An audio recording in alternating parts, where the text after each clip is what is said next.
Audio Jungle.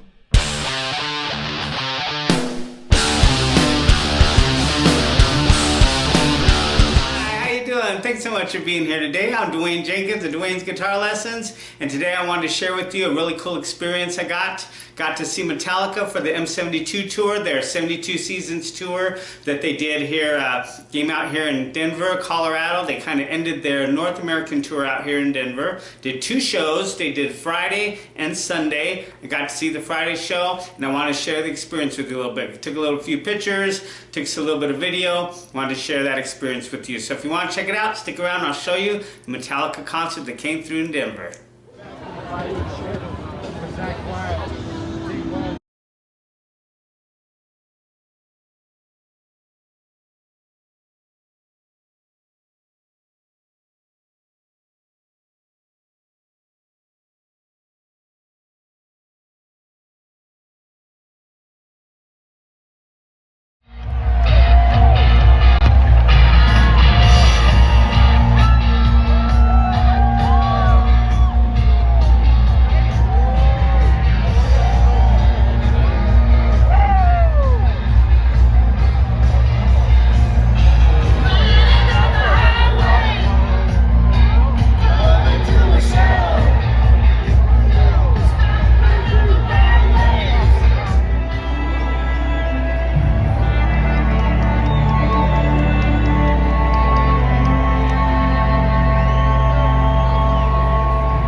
We are so blessed. Thank you for coming back.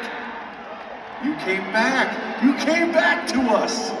We love that. All right, everyone is officially now in the Metallica family, whether you like it or not. You are in. All right. It's a big family, too. It feels good to be a part of it. I think it starts, well, actually, Lars counts it in, and then Robert plays, and then Kirk does a little signature cool thing. And then there's like a riff, and then there's some vocals, and then, okay, play the song.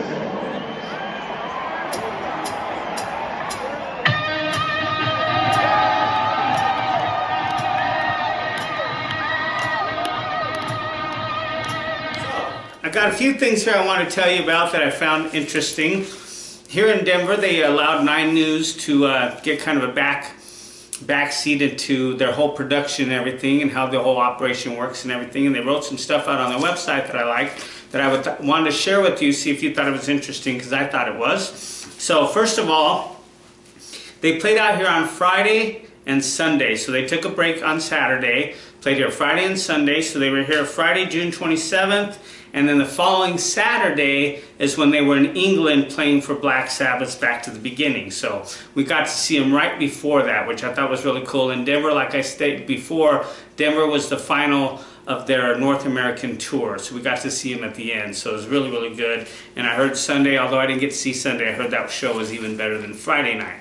All right, with the lights and fireworks and all that stuff. But Friday night was still pretty awesome. Okay, so here's a few things that I found off their website. Number one, they got about 150 traveling crew members that travel with them from city to city to set up all their stuff. Number two, they have about 90 semi-trucks to move all their equipment from city to city. Could you imagine that? About 90 semi-trucks to move all their stuff. I mean, that's like a traveling circus right there, you know what I mean? I thought that's pretty cool. Okay, number three, it takes them about 2 days to unload and set up the stage and all the equipment to do a show.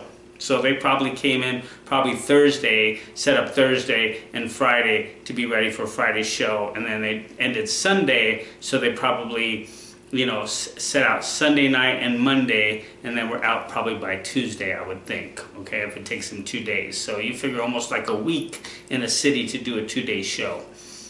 Okay, so number four, we had They have 8 towers, those 8 towers that you saw in the video there, and each one of those weighs 14 tons. 14 tons of those. Can you imagine what it would take to move that? So you figure, if you don't know how much a ton is 2,000 pounds. So each one of those towers is like 28,000 pounds, and they had 8 of them. Can you imagine the production on that, setting those up, moving them from city to city, what it would take for that? Pretty massive stuff there. Okay, number 5, they used about 588 speakers around the stadium.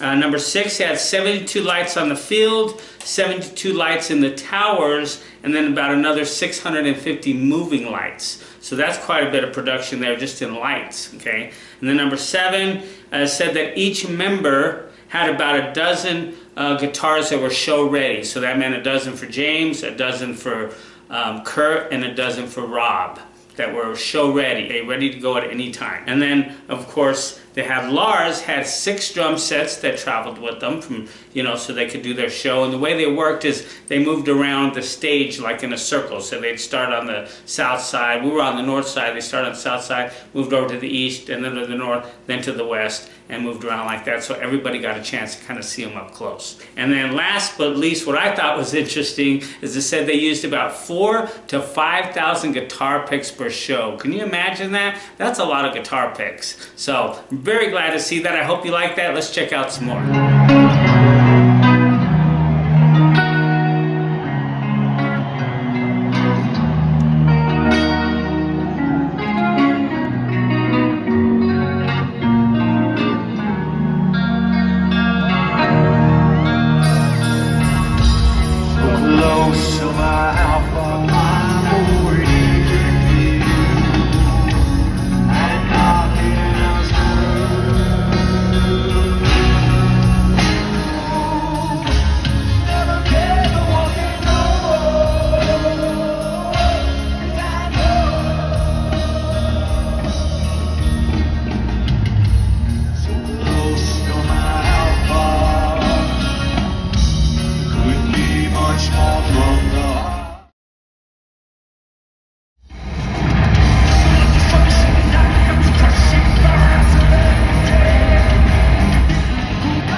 All right, so there we have it. A little my experience from watching Metallica. Been a Metallica fan for ever since they came out in the early '80s. And personally, for me, I just think that was a great thing to be able to see them. I also seen there on the internet that the first time they played in Denver was in '85 at a place called the Rainbow Music Hall. And I did see a concert there. I didn't see Metallica. I saw another band there, but it was a very small venue. Just amazing to me that to go from that in 85 to 40 years later, 40 years, I mean for a band like Metallica to even last 40 years is amazing for one thing, but 40 years to playing 2 nights at the football stadium. Oh, and I was going to tell you also that I found out too that they broke 2 records. Number one, they said that they broke an attendance record in Colorado, as far as the football stadium goes. It's the biggest venue here in Colorado, in Power Field. Said that they 152,000 people for the 2 nights, which was a record. And then they also said that they had a blood drive, Red Cross blood drive, before the show, I think like on Tuesday, Monday or Tuesday, something like that. And they said that they had the most pints that they had donated and most successful blood drive they've ever had. And that had a lot to do with Metallica as well. I think the people who donated blood got a t-shirt, Metallica t-shirt. So, and they said that they got, I mean, so many pints of blood. I can't remember if it was 126 or 260 or something like that. I guess I'll have to do some better research on that. I should have that in there. But anyway, I think that's great too that they broke those 2 records here in Denver. And hopefully they'll come back again. And hopefully you'll get to see them in your city. If Metallica comes to your city, I highly recommend checking them out because it's a pretty awesome thing to think that a band like Metallica would still be around 40 years later and doing that kind of production. So if you see them, check them out. And as always, keep practicing. And keep watching the channel because I'll be showing you a lot of cool stuff that you can use to improve your guitar playing. I'm Dwayne Jenkins. Thanks so much for being here, and I'll see you soon.